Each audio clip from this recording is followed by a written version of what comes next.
The air inside this reclaimed substation hangs heavy, a faint ozone tang mixing with the ghost of stale coffee. A thin film of dust settles on stacks of hand-labeled vinyl and Xeroxed protest flyers by the faders. Outside, the city hums, but in here, the war surplus transmitter glows, the hum of its capacitor bank a constant, low thrum. Black Star Pirate Radio. In Ballard Estate, we're reading 83 degrees Fahrenheit with patchy rain nearby. Wind check west at 15 miles an hour. Our first signal from the wire. The Iranian parliament is moving to criminalize all contact with foreign media. This proposed law, under rigorous debate in Tehran, seeks to sever the entire Iranian society from global information exchange. This measure directly impacts hundreds of thousands of Iranian citizens, especially students, artists, and independent researchers across the nation, effectively quarantining critical thought. The trade-off here is state control over information for individual access to diverse perspectives. An alternative path could involve the creation of state-sponsored but independently curated digital archives, offering varied interpretations. Our chosen next move. The Gig Passport mesh could be adapted to provide encrypted, peer-to-peer file sharing for educational materials, bypassing centralized censorship for local knowledge networks. This echoes historical crackdowns on information, Togee, from ancient libraries burned to modern firewalls. The spirit of samizdat, self-published illicit literature, is re-emerging in Tehran's digital underground, folks finding ways to share encrypted PDFs of banned books through personal networks. Who carries this next? The youth, primarily, leveraging their tech fluency. Yeah, it's a forced game of digital hide-and-seek. The tactical play here is to decentralize.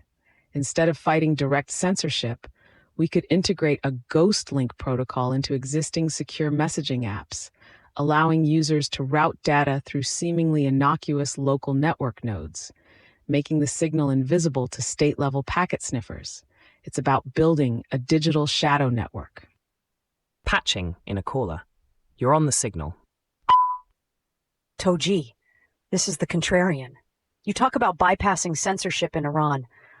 But what's the real cost to those individuals on the ground who use these ghost links if they're caught? Who truly pays the price when a state like Iran pushes back? Contrarian, that's a sharp and vital question about the human cost. The price is indeed high, often freedom itself. However, the alternative of absolute informational isolation carries its own immense, unquantifiable cost in intellectual stagnation and suppressed agency. Building resilient inner architectures demands courage, and the tools we discuss are designed to minimize risk, not eliminate it. They empower individuals to make an informed choice for self-possession. From the battle for information sovereignty, we shift to a different kind of architectural choice shaping communities, the political endorsement. Our next signal. An abortion rights group endorses Democrat Troy Jackson in a critical Maine Senate race. This endorsement focuses on a tight contest for District 35, highlighting the ongoing legislative battles over reproductive health care access.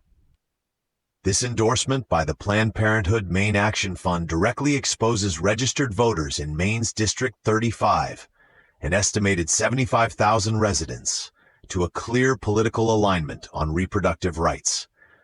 The consequence is a potential shift in voting behavior, and, if successful, a reinforcement of pro-choice legislative majorities in Augusta. An alternative strategy for the group could be a broader, nonpartisan issue awareness campaign in the district, educating voters on all candidates' stances without explicitly endorsing one.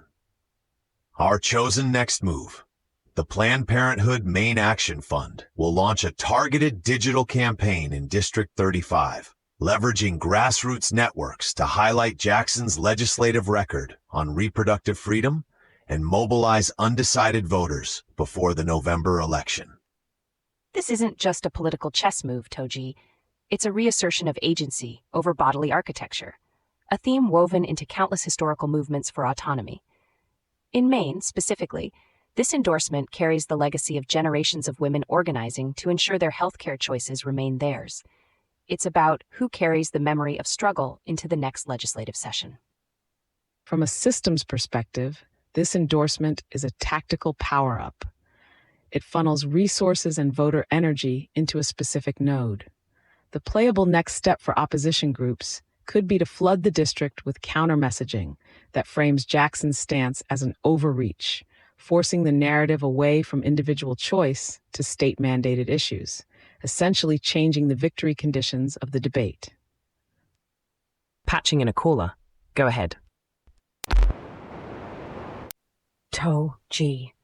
With all these endorsements, how do voters ensure they're not just being herded by special interest groups?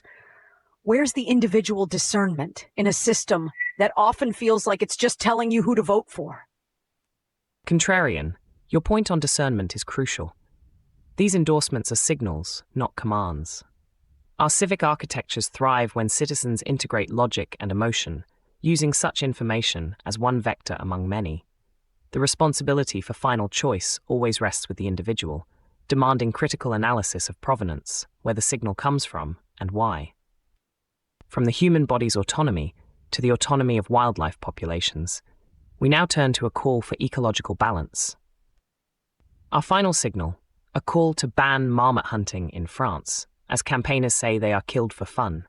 This controversy centers on the French Alps, specifically regions like Savoie and Haute-Savoie, where recreational hunting permits allow for the culling of these iconic alpine rodents. Patching in the contrarian one last time.